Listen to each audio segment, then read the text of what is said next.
전능하사 천지를 만드신 하나님 아버지를 내가 믿사오며 그 외아들 우리 주 예수 그리스도를 믿사오니 이는 성령으로 잉태하사 동정녀 마리아에게 낳으시고 본디오 빌라도에게 고난을 받으사 십자가에 못 박혀 죽으시고 장사한 지 사흘 만에 죽은 자 가운데서 다시 살아나시며 하늘에 오르사 전능하신 하나님 우편에 앉아 계시다가 저희로서 산자와 죽은 자를 심판하러 오시리라. 성령을 믿사오며 거룩한 공회와 성도가 서로 교통하는 것과 죄를 사하여 주시는 것과 몸이 다시 사는 것과 영원히 사는 것을 믿사옵나이다. 아멘. 우리 하나님 말씀 에베소서 2장 1절부터 10절까지의 말씀 보도록 하겠습니다. 에베소서 2장 1절부터 10절입니다. 우리 한 절씩 교독하도록 하겠습니다. 그는 허물과 죄로 죽었던 너희를 살리셨도다.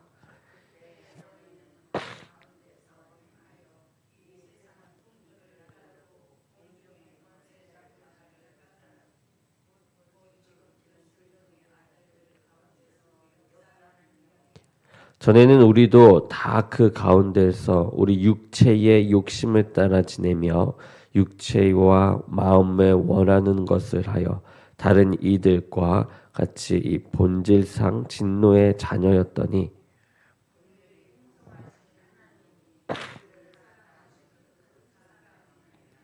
허물로 죽은 우리를 그리스도와 함께 살리셨고 너희는 은혜로 구원을 받은 것이라.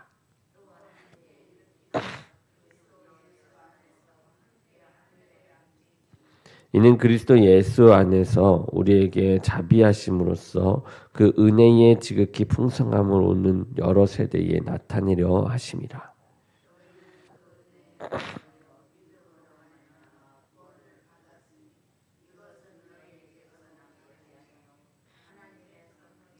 행위에서 난 것이 아니니 이는 누구든지 자랑하지 못하게 함이라.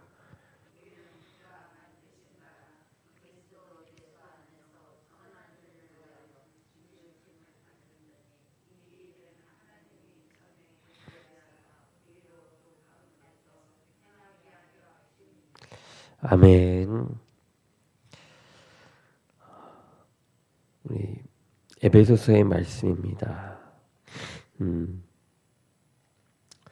자신의 이 노력으로 무언가를 이룬다라는 것은 누구에게나 자랑할 만한 일이지요.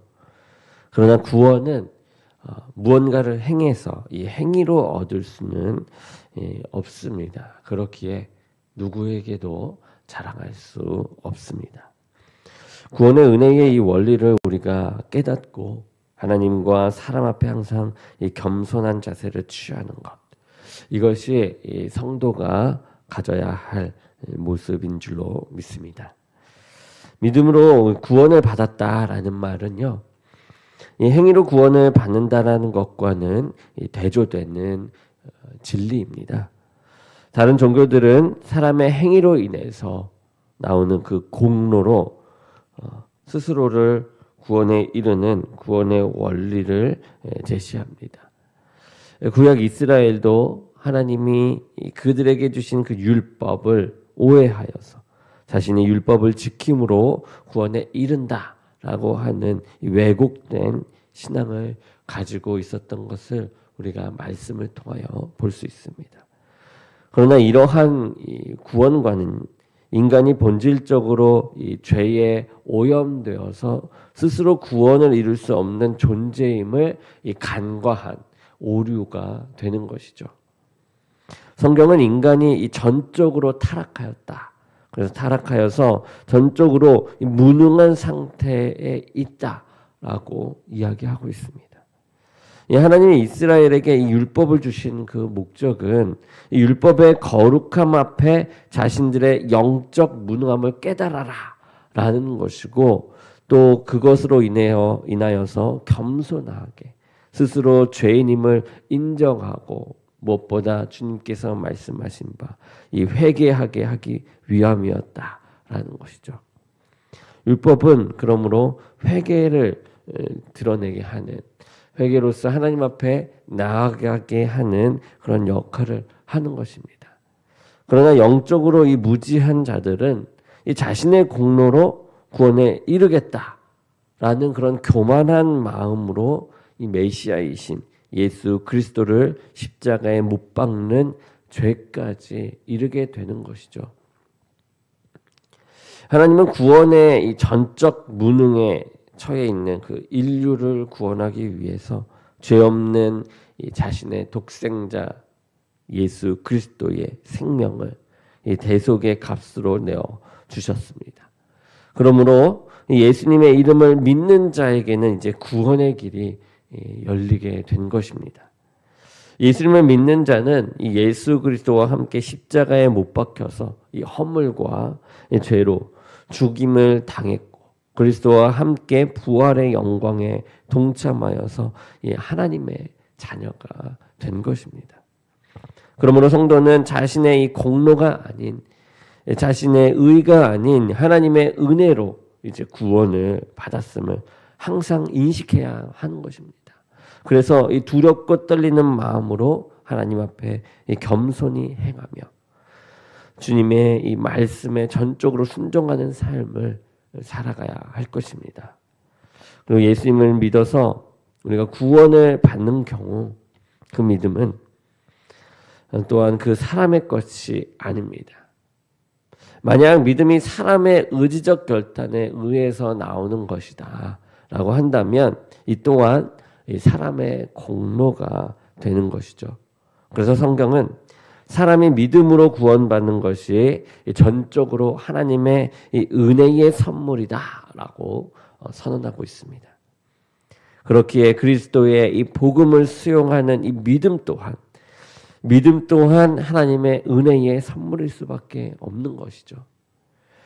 죄로 오염되어서 전적으로 부패한 이 사람이 그리스도의 복음을 스스로 선택한다라는 것, 그것은 불가능할 수밖에 없는 것입니다. 성령의 강권적인 중생의 역사를 통해서 영적 눈이 이제 열렸을 때에만 이 복음을 진리로 받아들이게 되는 것이에요. 그리고 그리스도를 주님으로 고백하며 회개할 수 있는 것입니다. 이 모든 것은 하나님의 은혜요. 그리고 성령님의 임재함으로 나타나는 역사라는 것이죠. 그런 의미에서 우리가 표면적으로 보이는 이 사람의 믿음으로 구원을 받지만 이면적으로 보면 믿음은 이 거듭남의 이 원인이 아니라 이 결과라는 것을 알 수 있습니다. 이것은 창세전에 이 하나님이 구원받을 자를 택하시고 예정하셨다는 그 신비의 말씀과도 일맥상통하여지는 것이죠. 그래서 믿음은 들음에서 났고 들음은 그리스도의 말씀에서 난다라고 우리는 로마서 말씀을 통하여 알 수 있습니다. 그리스도의 말씀이 선포되고 그 말씀을 들을 때에 이 성령의 중생의 역사를 통해서 구원이 이루어지는 것이죠. 그러므로 성도는 하나님이 은혜로 행하신 이 신비로운 구원의 역사로 인해서 이제는 우리가 주님께 감사하게 되고 언제나 하나님의 영광을 위해서 우리가 자신도 모르게 헌신하는 삶을 살아가고 있게 되는 것입니다. 또한 복음을 전할 때 하나님의 은혜를 구해야만 합니다. 사람의 지혜와 의지로는 이 구원이 불가능하기 때문이죠. 그러므로 오직 하나님의 이 신비로운 은혜로만 가능한 이 구원의 역사를 위해서 우리가 이젠 주님만을 의지하며 또 영원 구원의 사명을 우리가 감당해 나가야만 합니다. 하나님이 인류에게 주신 이 최고의 선물, 그것은 하나님의 아들 예수 그리스도십니다. 예수님을 믿는 능력이 없는 이 죄인들을 위해 하나님은 믿음도 선물로 주셨어요. 그렇기에 우리 성도는 하나님의 구원의 역사에 나타난 하나님의 이 무한한 사랑을 마음에 담아서 그 사랑을 받고 성령님으로 이제는 그것을 움직여 사랑을 실천해 나아가는 저와 여러분이 되기를 주님의 이름으로 축원합니다. 우리 기도하겠습니다. 사랑의 하나님 감사합니다. 오늘 또 말씀을 주심으로 우리의 이 모든 주님을 믿는 것부터 모두 하나님의 은혜임을 이 시간 고백하고 모든 부분이 하나님을 의지할 때 나타나는 역사임을 그리고 무엇보다 우리의 최고의 선물이신 예수 그리스도로 말미암아 우리가 이 자리에 있음을 고백할 때 진정한 이 성령의 역사가 나타나고 우리가 생각하지도 못한 그런 마음 그리고 깨달음이 나타났고 우리의 육체가 주님을 향하여 움직일 줄을 믿습니다. 성령께서 함께 하시고 그러한 체험 가운데 주님께 더욱더 나아가게 하시옵소서. 주님께서 인도하시고 붙잡아 주실 줄 믿사옵고 예수 그리스도의 이름으로 기도드립니다. 아멘.